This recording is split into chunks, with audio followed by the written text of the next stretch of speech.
রাজধানীর বনানীতে prime Asia বিশ্ববিদ্যালয়ের শিক্ষার্থী জাহিদুল ইসলাম পারভেজ হত্যার ঘটনায় আলোচিত দুই নারী শিক্ষার্থী ফাতেমা তাহসিন ঐশী এবং ফারিহা হক টিনাকে সাময়িক বহিষ্কার করেছে university of scholars.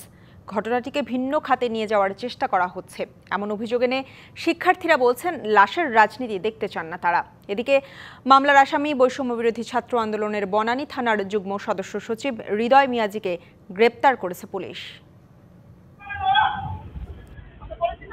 বনানীর university of স্কলার্সের দুই নারী শিক্ষার্থীকে নিয়ে হাসাহাসির জেরে শনিবার প্রাইম এশিয়া বিশ্ববিদ্যালয়ের শিক্ষার্থীদের সাথে টেক্সটাইল বিভাগের শিক্ষার্থী পারভেজের কথা কাটাকাটি হয়।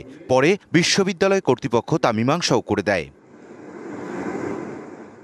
সিসিটিভি ক্যামেরায় দেখা যায় কিছুক্ষণ পর ক্যাম্পাস থেকে বের হলে একদল যুবক পারভেজকে এলোপাতাড়ি ছুরিকাঘাত করে হত্যা করে। তুচ্ছ ঘটনার জেরে প্রাণ দিতে হলো পারভেজকে, যে ঘটনায় ক্ষোভ ছড়িয়েছে সাধারণ শিক্ষার্থীদের মাঝে। কারণ এই কিশোর গ্যাংগুলোকে যদি নির্মূল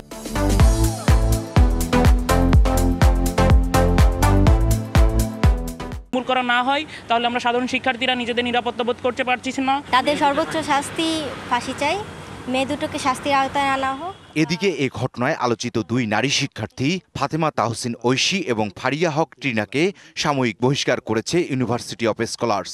পারভেজ হত্যার তদন্তে সব ধরনের সহযোগিতার আশ্বাস আসে কর্তৃপক্ষের কাছ থেকে। আমরা কিন্তু পুলিশ এবং র্যাবকে ওই মেয়ে দুইটার যত যাবতীয় তথ্য আমাদের কাছে আসতে আমাদের রেকর্ডে যাচ্ছিল আমরা অলরেডি তাদেরকে প্রোভাইড করেছি। যেহেতু একটা নাম আসছে, এ তদন্ত চলাকালীন সময়ে একাডেমিক অ্যাক্টিভিটিসে পার্টিসিপেট করার জন্য। এই হত্যাকাণ্ডের পেছনে নিষিদ্ধ সংগঠন ছাত্রলীগ ও বৈষম্য বিরোধী আন্দোলনের কয়েকজন নেতাকেই দুষছেন বেসরকারি বিশ্ববিদ্যালয় ছাত্রদলের সভাপতি। সামনে আনেন বিভিন্ন তথ্য উপাত্ত। ছাত্রলীগের বিভিন্ন ক্যাডারদেরকে পুনর্বাসন করার জন্য নাম ঢুকিয়ে দিচ্ছেন বৈষম্যবিরোধী নেতারা। বনানীতে যে হত্যাকাণ্ডটি ঘটিয়েছে সেখানে ব্যঞ্জন গ্রুপ নামে একটি গ্রুপের নাম উঠে এসেছে, আমরা প্রমাণ দিয়েছি আপনাদেরকে। সেই ব্যঞ্জন গ্রুপের সদস্য ছাত্রলীগের সাবেক দুইজন ছাত্রনেতা এবং বৈষম্যবিরোধী ছাত্রদলের নেতারা।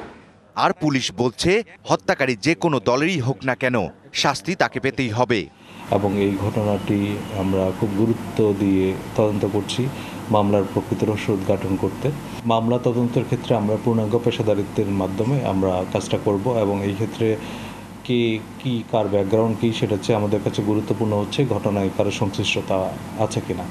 এ ঘটনায় ৮ জনের নাম উল্লেখ করে বনানী থানায় হত্যা মামলা করা হয়। এর মধ্যে ৩ জনকে গ্রেপ্তারের পর তাদের ৭ দিনের রিমান্ডে নেয় পুলিশ। তবে এখনও ধরাছোঁয়ার বাইরে এজাহারভুক্ত আসামিরা। ইকবাল অনিক, ডিবিসি নিউজ, ঢাকা।